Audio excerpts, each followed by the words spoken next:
Hello, welcome to my environmental science video. Before I get into my topic, I should mention that my project has been kind of dismantled as a result of me moving soon. So I'm going to have to readjust my goals in the future. Obviously, the experiment doesn't stop, but that's something to take in mind with this project. So I'll be getting into it. Well, here is my project. It's a mostly plant-based project. Um, Basically the premise about it is it sustainable? Well, you'll see that to try to garden in an urban space because at the moment we can see that there's a lot of urban development, suburban development, so we really don't have much of a choice when it comes to just finding big fields or nature reserves. So, what can we do on a day-to-day basis or in our houses to try to benefit the environment? Well, I decided I really like planting. Obviously, this was not my setup, and this is like basically the only plant I have left. So bear with me here. But the idea was to try and make planting as sustainable as possible. Initially, this project wasn't necessarily a project to begin with, but more of a passion project. When I started gardening on my patio, I simply did it as a hobby. But over time, I wanted to see what I could do in the garden without buying supplies. So I used recycling and my urban compost to try to execute that. I constructed the patio garden without any tools. But how is a silly garden an environmental experiment? In the beginning, I brought up the idea of urban and suburban environments.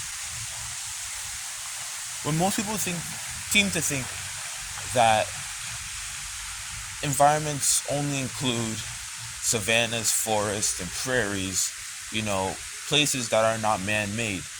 But this would be less than the truth. As you can see, where I'm walking, this is an environment. I live in an apartment, and this is my complex. And within this complex, there's biodiversity, there's animals, there's resources. So it's an environment. When you think about these environments, you might go, well, I don't want to include that. But it's important to include these because this is where people live, and animals and plants and bacteria, all types of things reside in this area. Secondly, when we go into the idea of this experiment, we need to look at the idea of resources. Now, in a prairie or a forest, you would have much more abundant resources or resources that are different to these type of suburban/urban environments. For my experiment, it was pretty straightforward for me.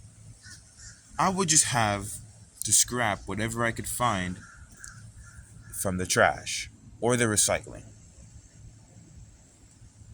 And this is an example of the resources that I could find here, as well as the tap water that I got from my sink, as well as the sunlight that could actually seep into my patio. This is all examples of things that are in my environment. And don't just think they're just trash here. Yes, there is organic matter here. Take, for instance, the stump. Did I get it on camera? Here, stump. When I was making my urban compost, this was a very vital part of it because my only way to really get my organic matter, my microbes to create my compost and out to go into an organic matter, places that had microbes in it, because I cannot buy it. I cannot buy worms from Walmart. That would defeat the purpose of this experiment. So when I walk around, you can see all the resources that I had available. I mean, you could use grass clippings, leaves. There are sticks everywhere. There are rocks, and that's an example of the resources that I have here. Lastly, we need to look at the idea of the transfer of energy and matter. When we look into this environment, it's so much more different than to looking at like our savanna or forest or prairie, because when you look at those environments, you can clearly see a different form of energy transfer. In my environment, to water my plants doesn't necessarily come from groundwater or the rain.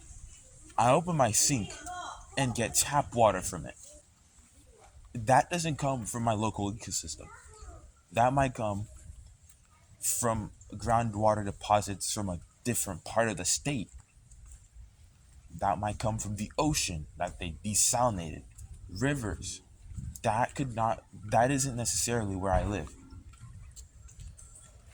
And this is a good example of how environments can interact with each other.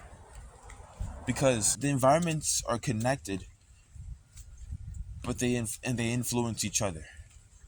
When we take water from deposits like groundwater, and we dump them in a different location, and so when we look at my experiment, every time I watered my plants, you'd have to try to save some, try to create a sustainable way of doing it. Organic matter. When a tree sheds its leaves over here and it ends up on the concrete, and there's nothing to digest it, nothing to break it down.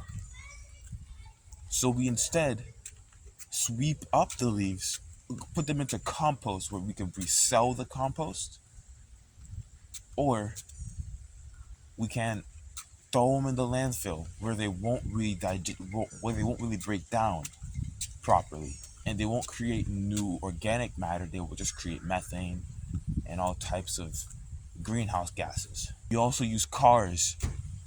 On the occasions that I did use a car to get soil, I didn't pay for it. Just keep putting that out there. To get the petrol, the petrol had to come from somewhere. Gas states like Saudi Arabia, that's across the Atlantic to get that resource. Very unique. It's very unique. That's how I should explain it. And this is why it's important to do these type of experiments. Alright. I'll be seeing if this is the next part of the video. I kind of just freestyled this. I had a little script, and I'm just walking around my apartment because I thought it would be cool for a video. Hello guys, my name is Goji Blaze, my name is Giovanni, and today, we have some plants over there. Hold on, we have some plants over there that are in desperate need of some healing, And I took the weeds from them, and I've been just mashing them, but I just realized, I could make a YouTube video. But